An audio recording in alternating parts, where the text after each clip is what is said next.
राघवपुर गांव में रिया की शादी विनीत से होती है। रिया थोड़ी पढ़ी लिखी थी, वैसे तो उसमें कोई कमी नहीं थी, लेकिन बात बात में इंग्लिश झाड़ना रिया की आदत थी। एक दिन गांव के नल में रिया पानी भर रही थी। वहां पे नल की लाइन में ढेर सारी औरतें खड़ी थी कि अचानक रिया कहती है, oh my god, it's too hot.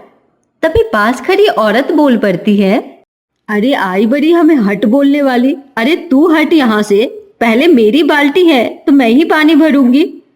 अरे मैं बोल रही हूँ कि गर्मी बहुत है, आप लोग बिल्कुल भी पढ़े लिखे नहीं हो क्या? रिया उन लोगों का मजाक बनाते हुए कहती है। उसके बाद रिया घर आती है जहाँ उसकी सास बैठकर टीवी देखती है।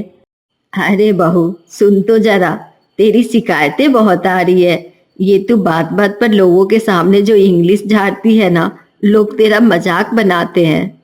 अरे बनाते हैं तो बनाए, मुझे क्या लेना देना भाई, मैं तो मॉडर्न हूँ, इंग्लिश नहीं तो क्या भोजपुरी बोलूंगी। हाँ हाँ बहुरिया, तू तो बिल्कुल ठीक बोलत बा। सास की बात सुनकर रिया मुंह बनाकर तुरंत वहां से निकल जाती है। फिर एक शाम घर में सब्जी खत्म हो जाती है तो रिया झोला लेकर सब्जी लाने निकलती है और वो अपनी सास से कहती है, माँ जी मैं ना मार्केट जा रही हूँ, वेजिटेबल लेने, जल्दी आ जाऊंगी। अरे रुक जा, तेरे घर वालों से दहेज में फ्रिज मांगा था, वो तो दिया ना गया उन लोगों से, अब तू टेबल लाकर किस पर एहसान कर रही है। माँ जी कौन सा फ्रिज और कौन सा टेबल, पढ़ी लिखी अंग्रेजी बोलने वाली बहू मिल गई वो काफी नहीं है क्या? और हाँ, मैं टेबल नहीं वेजिटेबल लेने जा रही हूँ। अरे भेजी ला या लेजी ला, हमें नहीं चाहिए कोई टेबल। ओहो, मैं भी किसी समझा रही हूँ, कहीं आपके साथ रह के मैं भी गवार ना हो जाऊं। माँ जी वेजिटेबल मतलब सब्जी, सब्जी कुछ नहीं है, अभी शाम को बनाऊंगी क्या? ये बोलकर वो वहां से निकल जाती है। उसके बाद रिया बाजार में जाती है और सब्जी वाले से बोलती है, भैया वो लेडी फिंगर कितने में दी?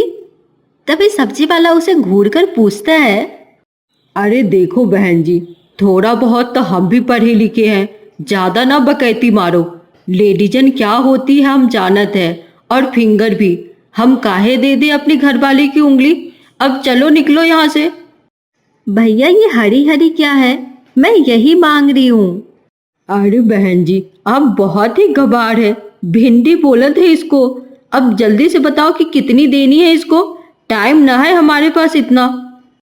उसके बाद रिया सब्जी लेकर घर आती है और खाना बनाने लगती है। रिया की इंग्लिश बोलने की आदत लगातार जारी रहती है, जिससे कभी घर तो कभी मोहल्ला तो कभी बाजार के लोगों को परेशानी का सामना करना पड़ता है। फिर एक दिन सास ने बहू की इस बीमारी का इलाज निकाल ही लिया। रिया की सास ने गांव के दीवारों पर एक पोस्टर लगा दिया, जिस पे लिख दिया कि वो अपने बच्चे को इंग्लिश बोलना सिखाए, वो भी 2 महीनों में। बस फिर क्या था, रिया के घर में लोगों की भीड़ लग गई। सभी लोग रिया के सामने अपने बच्चे को लेकर आ जाते हैं। अरे मैडम जी, सुना है आप अंग्रेजी बहुत अच्छी बोल लेती है, पढ़ा भी लेती है क्या? अब हम तो अपने बच्चे को आपसे ही अंग्रेजी पढ़वाएंगे, सुना है बहुत ही अच्छा पढ़ा लेती है आप। अरे हम पैसे भी दे देंगे, बस आप हमारे बचपन को ना पढ़ा दीजिए।